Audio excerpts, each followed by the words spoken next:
Les daré la opción. Pueden abrir la página a Mateo capítulo 28, 18 a 20.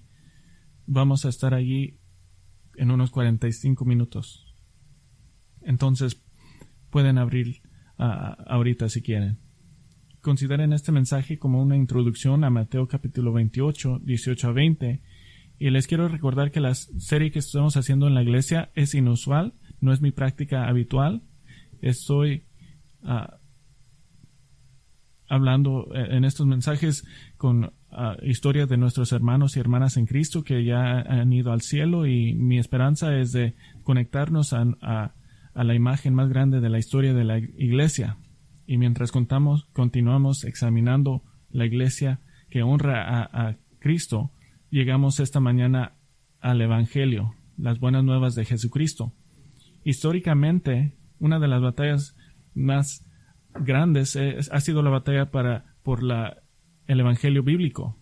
En nuestra época actual, a partir de una observación casual, parece que una iglesia que captan y enseñan y resaltan las complejidades del Evangelio son mucho menos de los que reducen el Evangelio a invitaciones egocéntricas o una de mis menos favoritas. Jesús tiene un gran propósito para nosotros y necesitas aceptar a Jesús en tu corazón para encontrar ese propósito. Eso se enfoca en mí, no en Dios. Que parece que el Evangelio puede retorcerse en diferentes formas que llegan hasta los tiempos de los apóstoles. Y para nosotros, como una iglesia que honra a Cristo, es imperativo que tengamos correcta el Evangelio, porque las almas dependen en eso. Les voy a dar el tiempo para mi plan esta mañana, pero quiero que comiencen a pensar de los efectos del Evangelio. Primero, quiero decirles de un hombre que fue salvado por gracia. Mucha gente han escuchado del predicador Charles Haddon Spurgeon. Es nombrado el príncipe de los predicadores, y cuando Spurgeon murió, más de 100,000 personas se alinearon en las calles de Londres para presentar sus respetos mientras su cuerpo fue llevado a la tumba.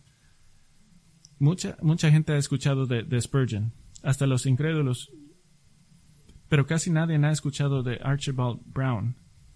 Archibald Brown ministró fielmente también en Londres, fielmente a la sombra de Spurgeon. Y Archibald Brown era un buen amigo de Spurgeon y era pastor de Metropolitan Tabernacle por unos años en el siglo XX. Pero Archibald Brown fue el que Spurgeon le pidió que predicara en su funeral. Tenía tanto respeto por él. Archibald Brown creció en una iglesia local de unión congregacional en Brixton, pero nunca fue persuadido por el Evangelio. Escuchó el Evangelio cada domingo y fue a la escuela dominical porque sus padres lo llevaban, pero la escuela dominical nunca hizo nada para él hasta el año 1861, abril 15. La escuela dominical tenía una rotación de maestros y en ese domingo particular un voluntario nuevo vino a enseñarle a los niños. Su nombre era Annie Bigg, y confrontó a Brown en esta reunión. Nunca lo conocía, y Brown cuenta lo que pasó. Dijo: Annie Bigg me dijo, sin conocerme en absoluto, ¿eres cristiano? Y aunque odié la pregunta, no pude evitar honrar en mi corazón a quien tuvo el coraje moral de formularla. La siguiente pregunta fue: ¿irás a escuchar al señor Blackwood predicar el lunes? Y antes de saber exactamente dónde estaba, descubrí que había dado mi palabra. Arthur Blackwood era un joven empleado del gobierno que fue salvado durante su tiempo en el ejército, y en sus horas que no estaba trabajando se dedicaba a convertir a la gente a Cristo y se reunía con gente que venía a su casa, y Archibald Brown fue confrontado por Blackwood. Brown lo cuenta así: Blackwood me dijo: joven, eres un extraño aquí, ¿eres un cristiano? Y confesé de inmediato que no lo era y que no tenía deseo de serlo. Y creo que ahorita lo puedo escuchar. Dijo: qué triste. La pregunta se quedó grabada en mi corazón por 2 días. No tuve descanso. Y en los próximos 2 días, Brown estuvo en una lucha con su propia alma. Ese lunes por la noche fue convencido de su pecado y escribió: era infierno por dentro. Duró toda la noche alternativamente orando y jurando. En un momento me arrodillo pidiendo misericordia a Dios y al siguiente me maldigo por ser tan tonto. El miércoles por la mañana, Brown salió a un parque y se sentó bajo un árbol y estaba leyendo un libro que se llama El amigo del pecador. Y Brown dijo que de repente saltea la paz y la alegría que entró en mi alma.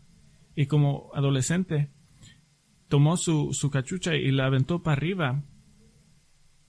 Y luego escribió: ¿quién lo hubiera pensado? Lo primero que tuve que hacer como cristiano fue trepar a ese roble para agarrar mi gorra, porque estaba atrapada en las ramas. Y ahora 4 cosas importantes pasaron en la vida de Archibald Brown. Primero, abandonó la idea de entrar al negocio de su padre como comerciante de té. Segundo, eventualmente se convirtió a los 18 años el hombre más joven en el colegio de pastores de Charles Spurgeon. Tercer, su don para la predicación y la enseñanza era evidente, se convirtió pastor en una iglesia pequeña. Y cuarto, se casó con Annie Bigg, porque ella fue la que le hizo la pregunta: ¿eres cristiano? Y quiero regresar a Archibald Brown al fin de nuestro tiempo juntos, porque la historia es magnífica, pero mi plan para esta mañana es de 5 partes. Primero, quiero examinar las doctrinas de la gracia en una forma resumida. Segundo, destacaré varias doctrinas claves sobre la gracia. Tercero, mostraré el amor de Cristo en el Evangelio. Y cuarto, les daré 3 aplicaciones. Y finalmente, revisaré una de las doctrinas de la gracia, en particular ilustrada por el ministerio de Archibald Brown. Entonces, comencemos. Vamos a resumir las doctrinas de las gracias. Y vamos a pasar por esto rápido. Y estas han sido enseñadas por teólogos por cientos de años, y vamos a pasar por estas. La primera es la doctrina de la gracia. La doctrina de la gracia dice que el pecador no merece atención de Dios excepto juicio eterno. El pecador no recibió la atención de Dios porque eres un poquito mejor o más digno de perdón que alguien más. Pablo escribió en Romanos 5:8: siendo aún pecadores, Cristo murió por nosotros. Esa es la doctrina de gracia. Tenemos la doctrina de la elección. La doctrina de elección dice que Dios nos escogió en Cristo antes de la fundación del mundo. Podemos decir esto porque Efesios 1:4 dice que Dios nos escogió en Cristo antes de la fundación del mundo. De allí recibimos esto. Y el versículo siguiente dice que fue conforme a la buena intención de su voluntad, que fue la elección de Dios. Es un acto unilateral de Dios. Y miramos esto en Hechos capítulo 13, cuando un grupo de gentiles escuchó la proclamación del Evangelio. Hechos 13:48 dice que cuando los gentiles escucharon el Evangelio de la boca de Pablo, se regocijaban y glorificaban la palabra del Señor, y creyeron cuantos estaban ordenados a vida eterna. Esta es la doctrina de elección. La doctrina de expiación. La doctrina de expiación es el centro del Evangelio. Todas las doctrinas vienen de la expiación. Esta es la idea de sustitución, que Cristo fue un sacrificio sustituto en tu nombre para pagar la pena justa y correcta de la ira de Dios contra el pecado. Pedro explica la expiación diciendo en 1 Pedro 3:18: porque también Cristo murió por los pecados una sola vez, el justo por los injustos, la sustitución, para llevarnos a Dios. Tenemos la doctrina del llamado divino, dice que hay un llamado externo del Evangelio, escuchar el Evangelio. Mucha gente escucha este llamado externo, pero también hay un llamado interno a la salvación, y menos gente escucha el llamado interno. El llamado interno es efectuado por el Espíritu Santo y es eficaz, que significa que es 100% eficaz y siempre resulta en la salvación. Romanos 8:28 describe al cristiano como el que ha sido llamado por los propósitos de Dios, según los propósitos de Dios. Tenemos la doctrina de la conversión. La doctrina de la conversión presenta el aspecto de responsabilidad humana de la salvación. La salvación es, por supuesto, obra unilateral y monergista únicamente de Dios, pero hay un requisito de la humanidad. Afortunadamente, este requisito es fortalecido por el Espíritu Santo. Aunque hay una responsabilidad humana, Dios nos permite cumplir esa responsabilidad. La responsabilidad es la conversión e implica el acto de arrepentimiento. Arrepentimiento es de alejarse de la lealtad al pecado. Este es el entendimiento del Antiguo Testamento. Y de cambiar la opinión acerca de su lealtad a su pecado. Este es del Nuevo Testamento. Jesús predicó en Marcos 1:15, arrepiéntase y crean en el Evangelio. Esta es responsabilidad humana, deben de ser convertidos. Tenemos la doctrina de la regeneración. Regeneración enseña que el abrir de la mente y el corazón para creer el Evangelio es el cambio en tu espíritu que te da fe salvadora y trae el perdido a Cristo. Jesús tenía una frase para esto, nacer de nuevo. En Juan 3 dejó claro que nacer de nuevo es obra únicamente del Espíritu Santo, no es algo que una persona puede hacer o decidir por sí mismo. Nunca tendremos un llamado al altar donde nunca tendremos un llamado cuando digo vengan para ser nacido de nuevo. Esta es una obra del Espíritu, esto no es algo que se deciden ustedes. Jesús dice que es como el viento. Pablo dijo en 2 Corintios 5:17 que todos los que están en Cristo son nuevas criaturas y no puede convertirse a una vieja creación, como tampoco una mariposa puede volver a convertirse en oruga. Y quiero hablar de esto. La regeneración revela que nacer de nuevo debe de pasar antes de que una persona tiene una habilidad para creer o ejercer fe salvadora. Pablo no pudo ser más claro cuando escribió Romanos 3:11. No hay quien entienda, no hay quien busque a Dios. Y si alguien dice que tú intelectualmente decides venir a Dios y luego eres regenerado, eso no es lo que enseñan las Escrituras.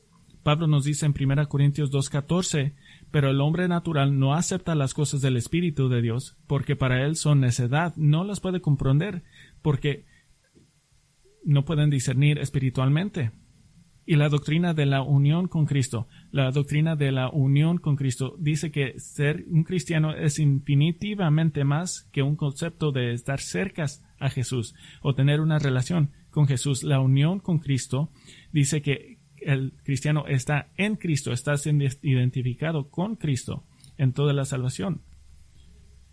Pablo escribió en Gálatas 2:20 que fue crucificado con Cristo y por eso él ya no vive, sino que Cristo vive en él.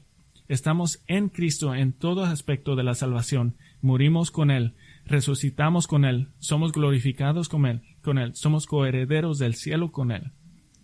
Es la unión con Cristo lo que le da a Pablo la confianza de decir en Romanos 8:38, porque soy convencido que ni la muerte, ni la vida, ni ángeles, ni principados, ni el presente, ni lo porvenir, ni los poderes, ni lo alto, ni lo profundo, ni ninguna otra cosa creada podrá separar del amor de Dios que es en Cristo Jesús nuestro Señor, porque no puede ser deshecho.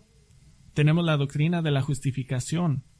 La doctrina de la justificación dice que debido al pago perfecto de Cristo en la cruz, el cristiano se le atribuye la justicia de Dios, la justicia de Cristo mismo. La justicia imputada o acreditada de Dios ahora es dada a nosotros para que Dios nunca jamás nos mire como culpable de nuestros pecados. Jeremías 3:23-6 habla de un día futuro cuando solo los justificados vivirán en Israel y el Mesías Jesús tendrá un apodo, Yahweh nuestra justicia. Pablo escribió en 2 Corintios 5:21, al que no conoció pecado lo hizo pecado por nosotros para que fuéramos hechos justicia de Dios en él. La justificación es una sentencia judicial única de que, basado en el sacrificio sustituto de Cristo a favor de usted, Romanos 8:1 dice: por tanto, ahora no hay condenación para los que están en Cristo Jesús. Y fines de Romanos 8 dice: ¿quién le traerá una carga contra los elegidos? Es imposible.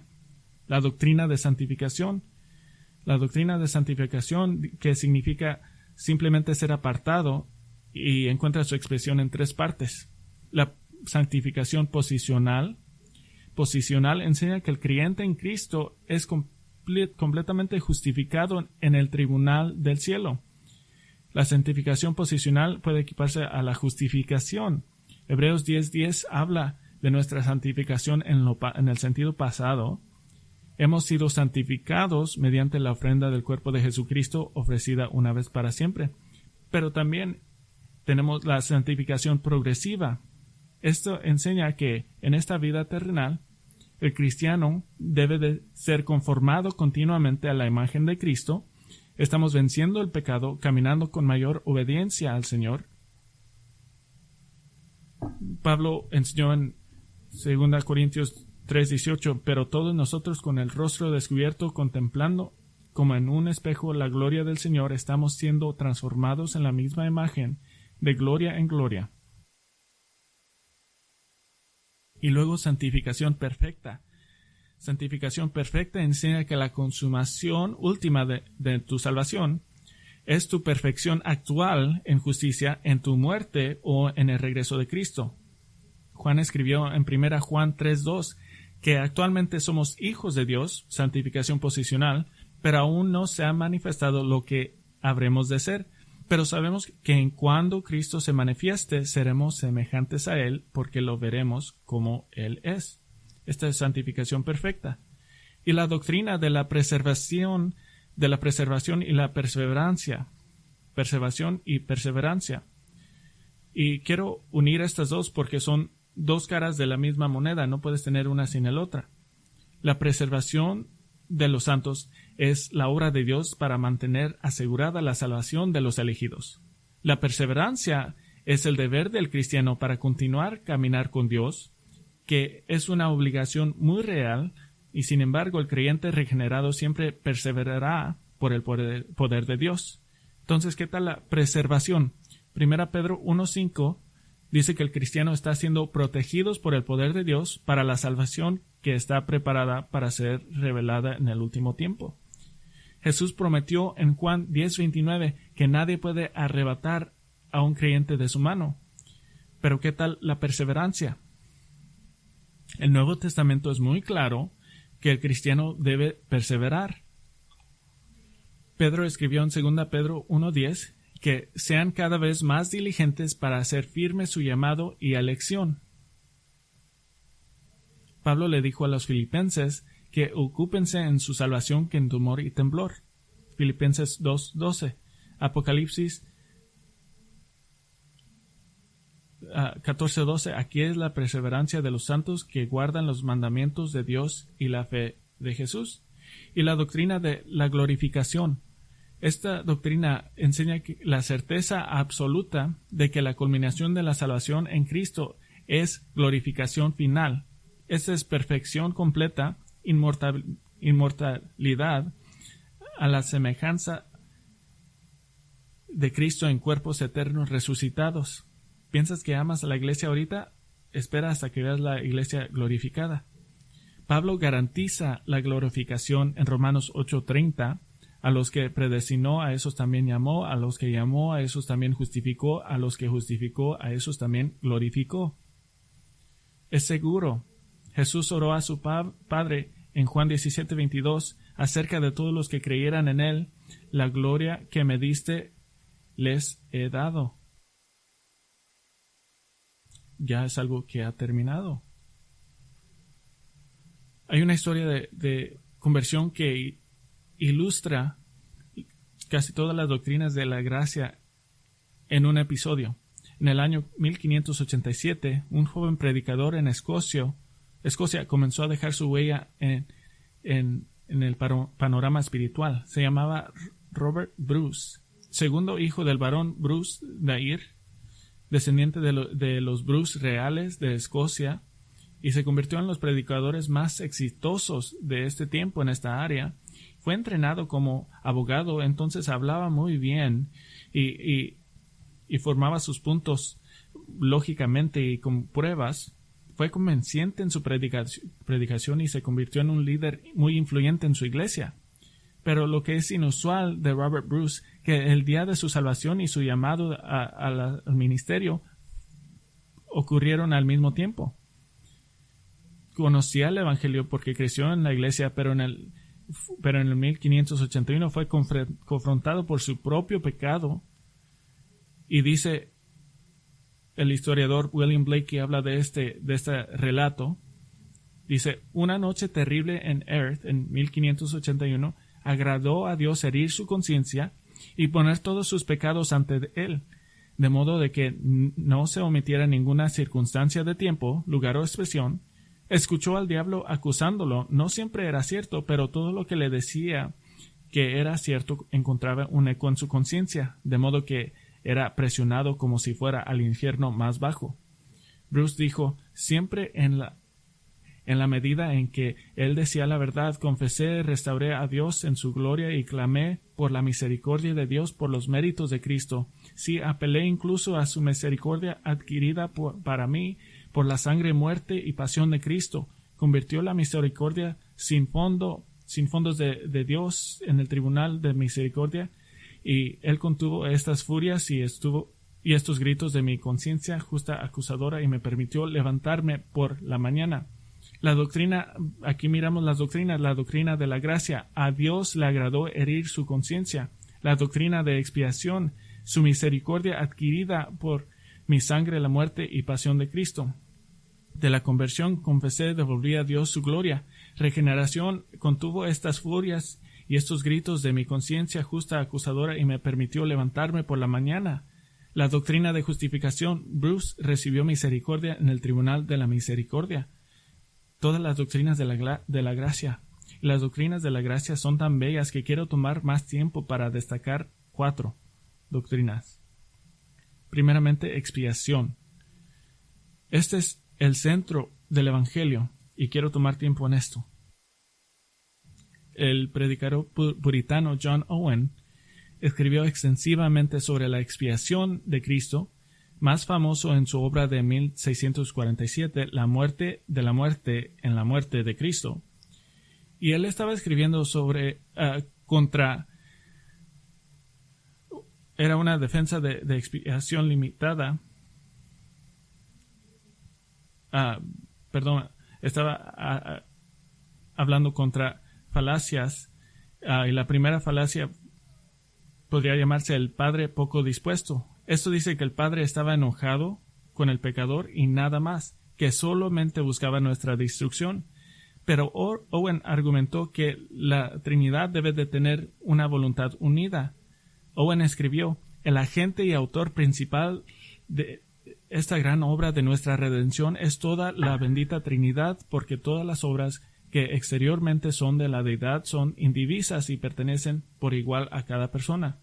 La segunda falacia podría llamarse el Hijo dispuesto, que dice que porque el Dios el Padre estaba poco dispuesto a salvar, el Hijo de Dios aparece aparentemente de la nada con la voluntad de rescatarnos y persuade a nuestro Padre de no estar enojado.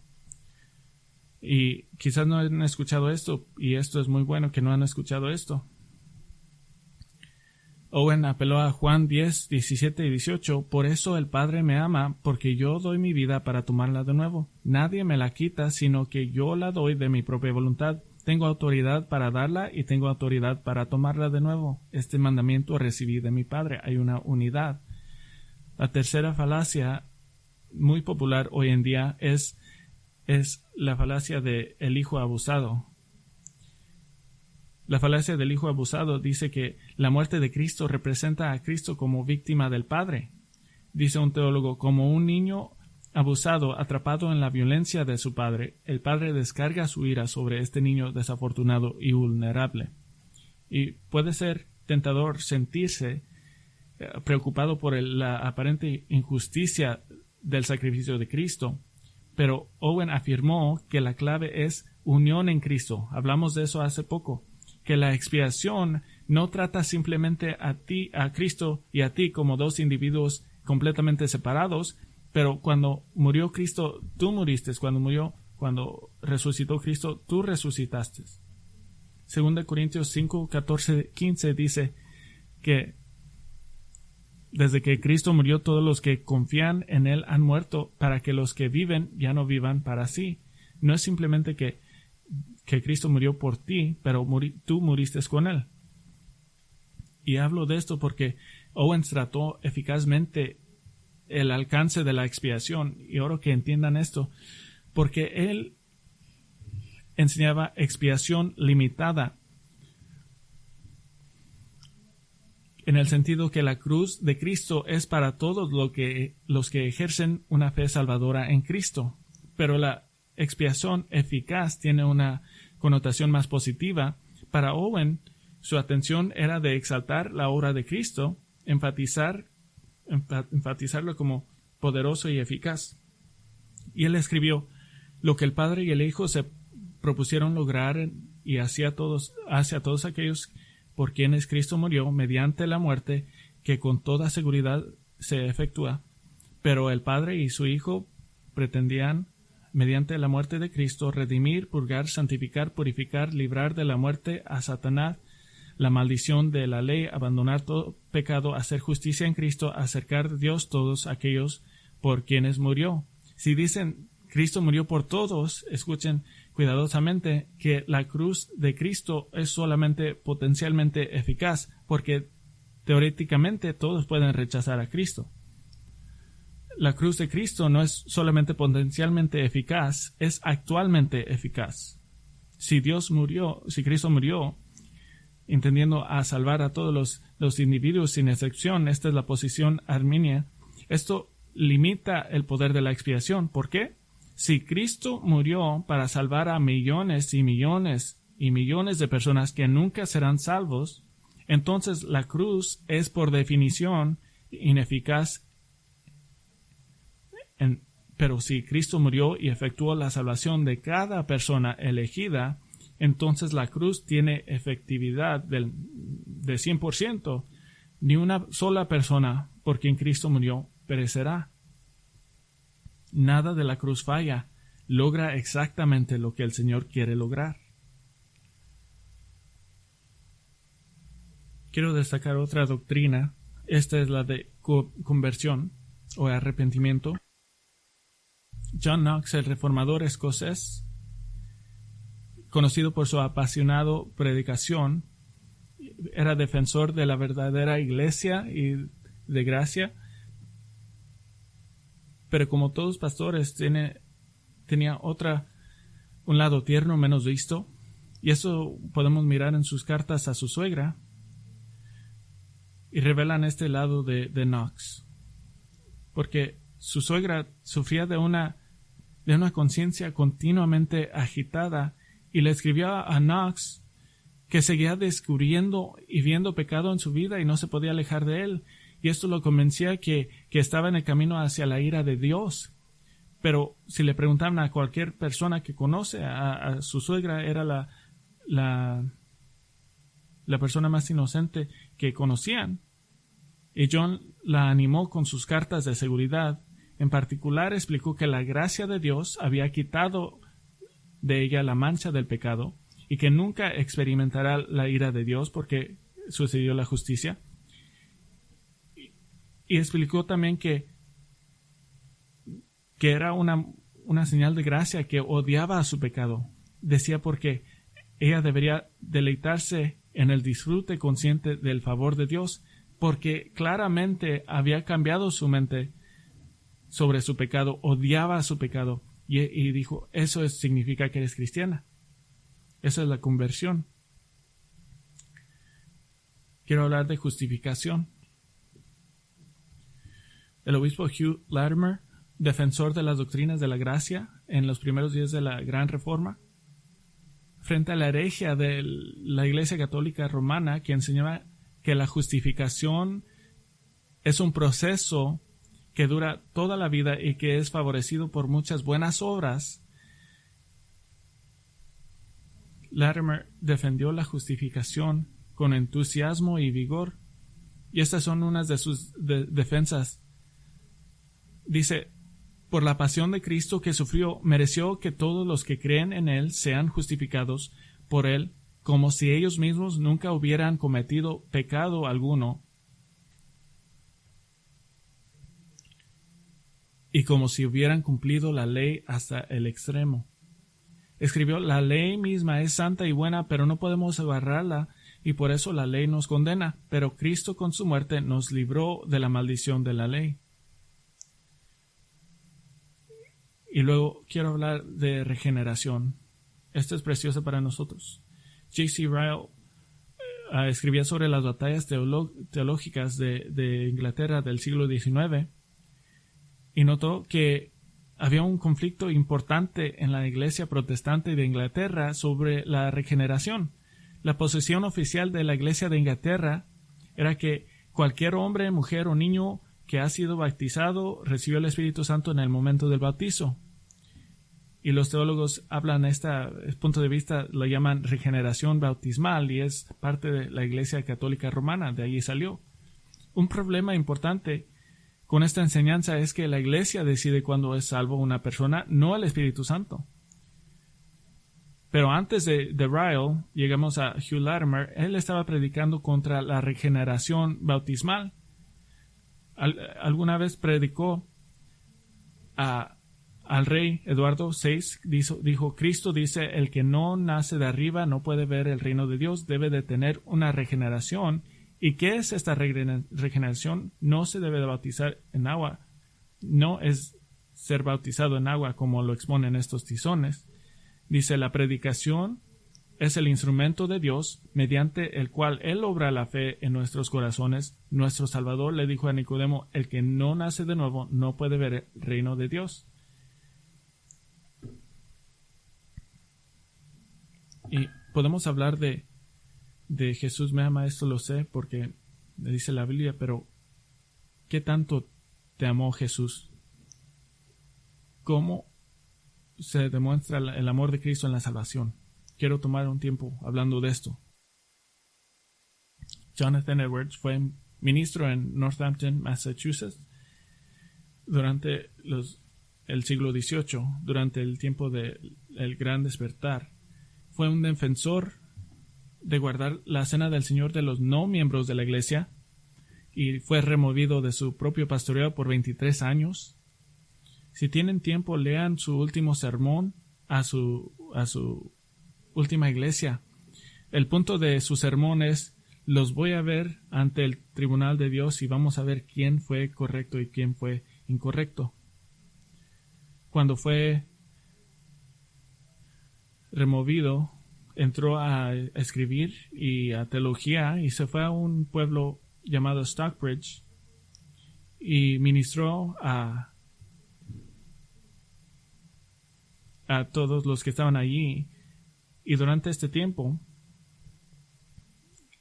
fue el teólogo estadounidense más grande de todos los tiempos.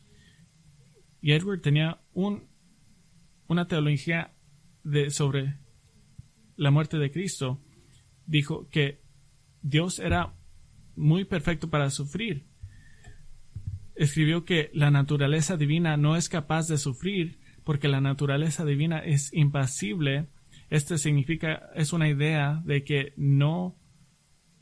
nada criatura creada puede causar sufrimiento a Dios. Entonces, por la perfección de Dios es necesario que Dios también se hiciera hombre. Esto tiene implicaciones masivas por cuán amorosa fue la encarnación y muerte de Cristo. El eterno Hijo de Dios, sin dejar de ser plenamente Dios, asumió otra naturaleza en la que se ocultaba su gloria. No puedo decirlo mejor que un teólogo llamado Gary Williams, que dice: ¿qué altura tenía Cristo antes de su encarnación? ¿Qué tan elevado era? ¿Cuán grande fue la manifestación de su gloria? Él era infinitivamente elevado infinitivamente elevado, infinitivamente glorioso, al venir como hombre se inclinó desde una altura infinita. Es decir, la humillación de Cristo por el beneficio de todos los que quería salvar fue una humillación infinita debido a la altura infinita, y esto lo hace un amor infinito. Y quiero darles 3 aplicaciones. Ahora podemos mirar a Mateo 28. Solo fue 30 minutos. Primera aplicación, la Gran Comisión. Gran Comisión. Mateo 28, versículo 18. Acercándose Jesús les dijo: Toda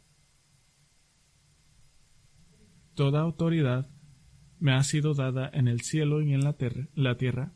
Vayan pues y hagan discípulos de todas las naciones, bautizándolos en el nombre del Padre y del Hijo y del Espíritu Santo, enseñándoles a guardar todo lo que les he mandado. Y recuerden, yo estoy con ustedes todos los días hasta el fin del mundo. Quiero resaltar brevemente 3 aspectos de la Gran Comisión. Primero, es el derecho divino de la Iglesia de dar testimonio de Cristo y el Evangelio. Jesús presenta su autoridad divina y total para dar este mandato, y esto es muy importante porque nos dice que ningún hombre tiene la autoridad de parar nuestro testigo a Cristo. No hay una ley que es más importante que la Gran Comisión. Esta autoridad fue dada a Cristo basada de su obra de salvar a los que tuvieran fe en Él. Entonces, primero es su derecho divino de la Iglesia de dar testimonio. Segundo, la misión de hacer discípulos. La misión es de hacer discípulos. El verbo principal no es vayan, es hagan discípulos. No es de dar apariencia de conversos. No es de gritar el Evangelio a cualquier persona que escuche enfrente de Walmart. No es incluso traigan mucha gente a la iglesia. El mandamiento principal es hagan discípulos. Esto es vida y vida. Es darle la información del Evangelio en la mente y en el corazón de los que no están convertidos en relaciones con ellos. En relación con ellos. Y esta responsabilidad recae en totalidad en la iglesia, no individuos, no a las agencias misioneras, son la iglesia que hace discípulos, que bautiza a nuevos creyentes. No puedes decidir, voy a bautizar a esta persona en mi casa. No, esto lo hace la iglesia. Es la iglesia. Una de mis héroes de fe que ha tenido una gran influencia en mi vida se llama Brad. Y Brad fue un ejecutivo en una compañía y no era una persona excitante, no era una persona particularmente con un don o algo así, o no era una persona, era muy ordinario. Pero por 2 décadas como ejecutivo, durante su tiempo de lonche, ofrecía un estudio de Biblia a todos los que escuchaban, y por los años trajo a docenas a Cristo, porque para él no era ve, haz conversos, es ve, vayan y hagan discípulos, enseñándolos. Tercero, Jesús promete su presencia permanente en los esfuerzos de la iglesia de hacer discípulos. Jesús le dijo a sus discípulos en Lucas 10:3 que los iba a mandar como ovejas entre los lobos. Advirtió en Juan 15:20 que todos los que hacen discípulos serán perseguidos. Esta promesa de Cristo en Mateo 28:20, estaré contigo durante toda tu vida, no es una promesa general, estaré con tu vida, aunque esto sí es verdad. Esta es una promesa a la iglesia que Cristo confirmará la palabra de Dios y traerá a gente a fe salvadora, y que iba a empoderar sus esfuerzos misioneros, sea con vecino o con una nación. Y los últimos 2000 años donde el Evangelio ha sido proclamado, allí crecen las iglesias cada vez. Sí, viene a grandes costos y sacrificios, pero si la iglesia local, como iglesia local, tú eres parte de la iglesia, si si tomas en serio esta promesa de la presencia permanente de Cristo, y entonces el valor para ser proclamadores del Evangelio, aprovechas de los mismos depósitos de la audacia celestial. ¿Qué dijo Jesús? Yo creceré mi iglesia.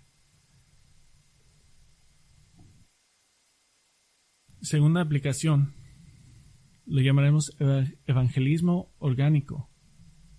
Quiero que vayan a 1 Pedro capítulo 1. 1 Pedro capítulo 1.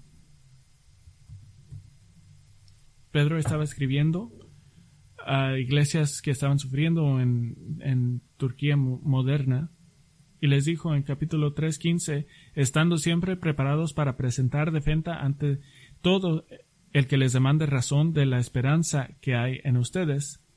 Y aquí Pedro está asumiendo que no simplemente son los cristianos quien abren conversaciones, pero los no cristianos. En la iglesia primitiva, los no cristianos estaban haciendo preguntas. En Hechos 2:37, después de escuchar el sermón de Pedro, los no cristianos preguntaron, ¿qué debemos hacer?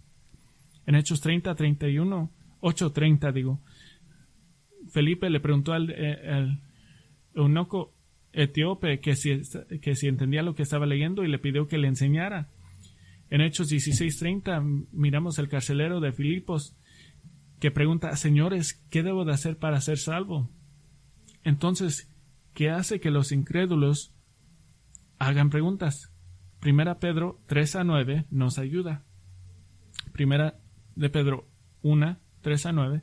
Bendito sea Dios y el Padre de nuestro Señor Jesucristo, quien según su gran misericordia nos ha hecho nacer de nuevo a una esperanza viva, mediante la resurrección de Jesucristo de entre los muertos, para obtener una herencia incorruptible, inmaculada, y que no se marchitará, reservada en los cielos para ustedes. Mediante la fe ustedes son protegidos por el poder de Dios para la salvación que está preparada para ser revelada en el último tiempo, en la cual ustedes se regocijan grandemente, aunque ahora, por un poco de tiempo, si es necesario, sean afligidos con diversas pruebas, para que la prueba de la fe de ustedes, más preciosa que el oro que perece, aunque probado por fuego, se halla que resulta en alabanza, gloria y honor en la revelación de Jesucristo, a quien sin haber visto ustedes lo aman, y a que ahora no ven, pero creen en él, se regocijan grandemente con gozo inefable y lleno de gloria, obteniendo como resultado de su fe la salvación de sus almas. Y quiero darles 4 factores que hacen que los no creyentes hagan preguntas. Primero es la esperanza, nuestra esperanza viva. Versículo 1, ¿cuál es nuestra esperanza viva? Porque hemos nacido de nuevo, somos herederos de una herencia incorruptible, de una eternidad con Dios. En segundo lugar es nuestro poder. Nuestro poder es el poder de Dios. Este es el medio por el cual nuestra salvación es perfectamente protegida. Es el poder de Dios que deja que caminemos por una vida llena de dolor y sufrimiento y miseria, con una sonrisa, porque ya viene el cielo. Ese es el poder. Tercer lugar que hace que hagan preguntas es nuestra alegría. Versículo 6, se regocijan grandemente. Versículo 8, a quien sin haber visto, este gozo está en medio de la persecución y pruebas. Y el cuarto factor es nuestro amor por Cristo, a quien sin haber visto ustedes lo aman.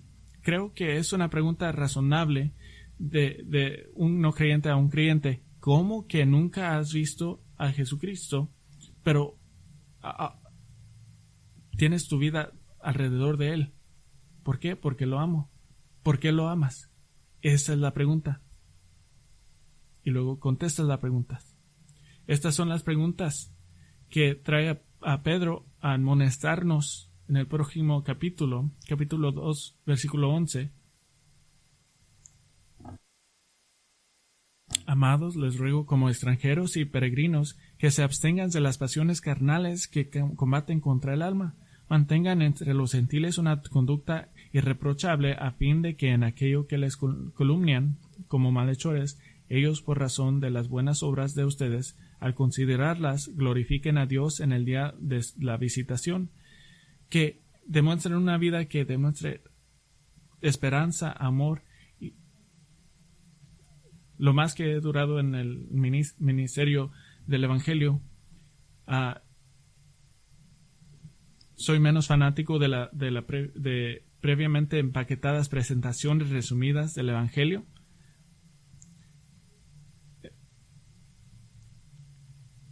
Pero quiero hacer esto claro. Hay muchas declaraciones del Evangelio en el Nuevo Testamento. Y podemos hablar de Juan 4, que Jesús es el agua viviente de la salvación. Romanos 3, pero ahora, aparte de la ley, justicia de Dios ha sido manifestada. O de la tierna invitación de Cristo en Mateo 11. Vengan a mí todos los que están cansados y cargados, y yo les haré descansar. Podemos continuar con proclamaciones épicas de verdad del Evangelio. Romanos 10, 9, 10, 1 Corintios 15, 3 a 4, Juan 20, 31, 32, Romanos 5, 6, 11. Presentan el Evangelio, pero ninguno de esos pasajes épicos presenta una presentación de 3 minutos preempaquetada. El patrón en las escrituras es el evangelismo orgánico, conversaciones, estudios bíblicos, traer incrédulos a la iglesia, ser un testigo consistente en su lugar de trabajo y haciendo discípulos. La iglesia, el evangelio no puede ser reducida a mitad de un papel, porque no podemos hacer discípulos con la mitad de un papel. La iglesia de Tesalónica no tenía presentaciones de evangelio empaquetadas.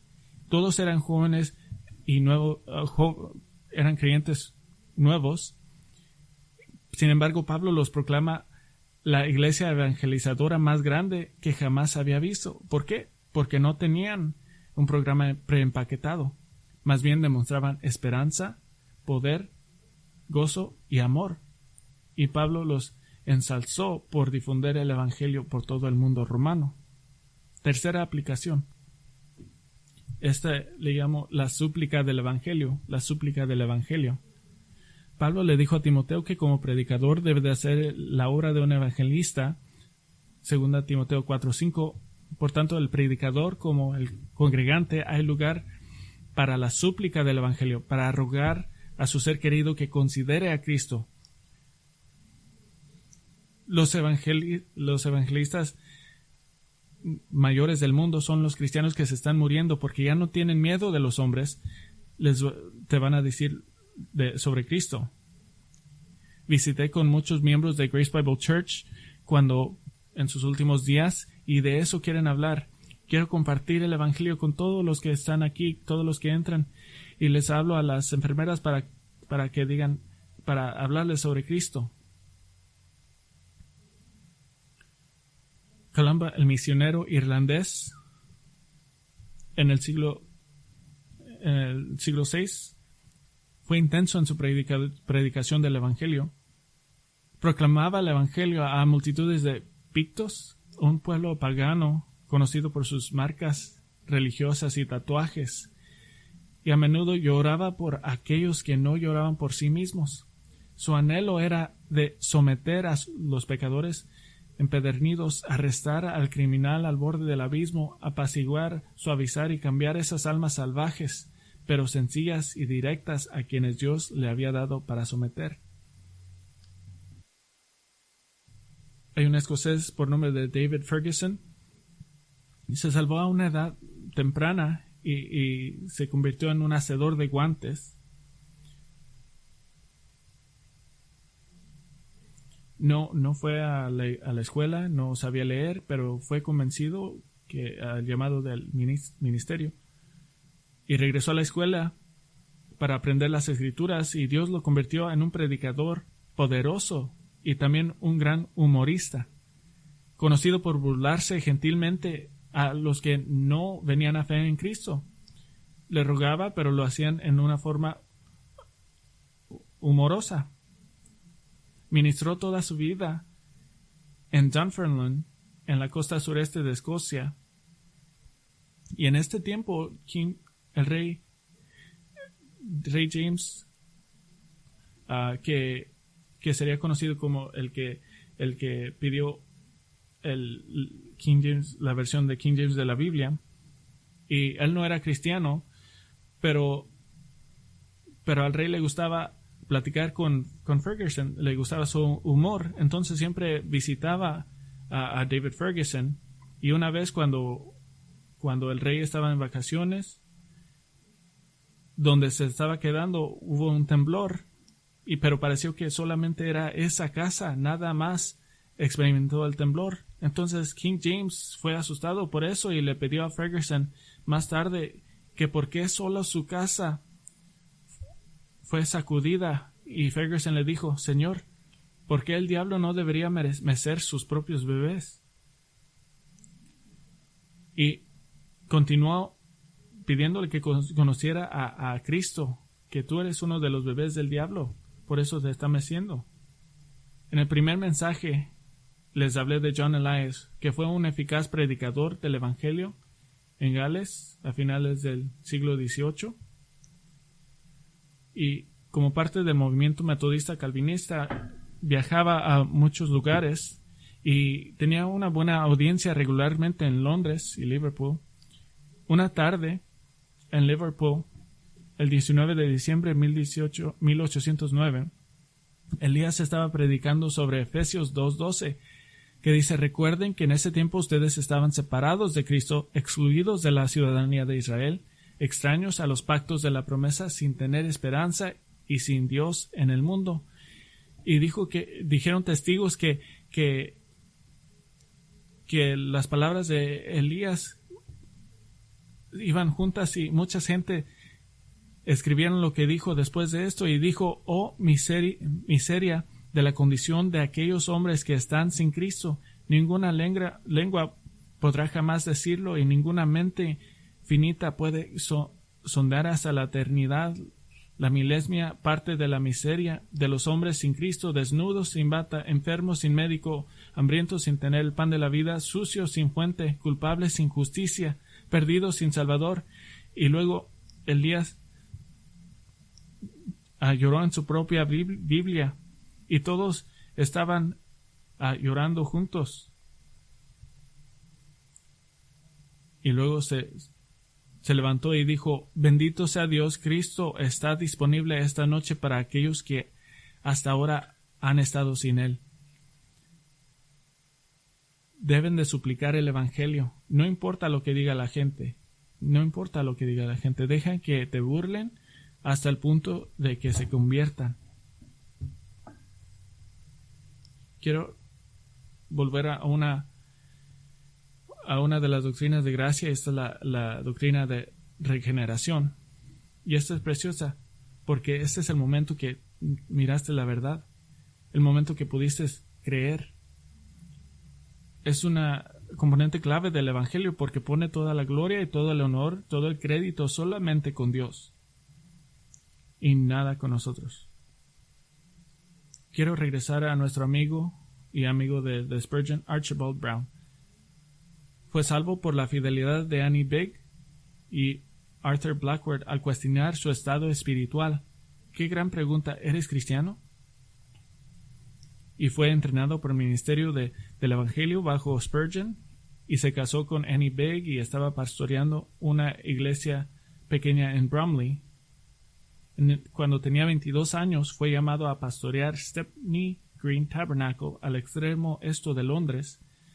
Era un edificio grande, era capacidad de 800 personas, pero solo quedaban unas pocas docenas de miembros fieles. En la iglesia había una tradición de un sermón vespertino dominical dirigido a los hombres jóvenes. Entonces la iglesia estaba llamando a todos los jóvenes, a los varones, a venir a este servicio, a este sermón. Y el primero pasó solamente 6 semanas después de que Archibald llegó a la iglesia, y dijo algo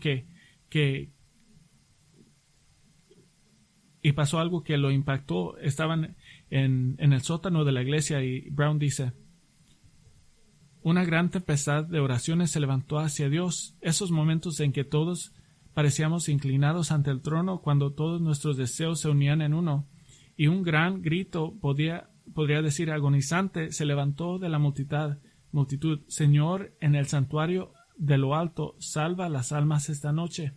¿Y cuál fue el resultado? No hemos olvidado cómo Dios marchó entre nosotros. Brown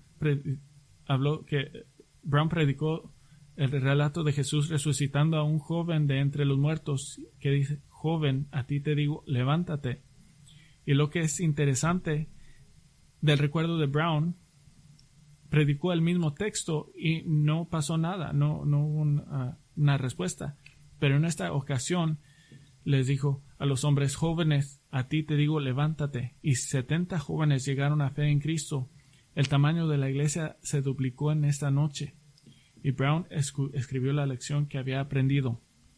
No son los medios utilizados, sino la bendición del Señor sobre ellos. El maestro puede enseñar a Jesús ya él solo, y eso con lágrimas, pero a menos que el divino maestro de ambos ponga sus manos sobre los ciegos, ningún milagro de gracia se efectuará. Esta es la regeneración.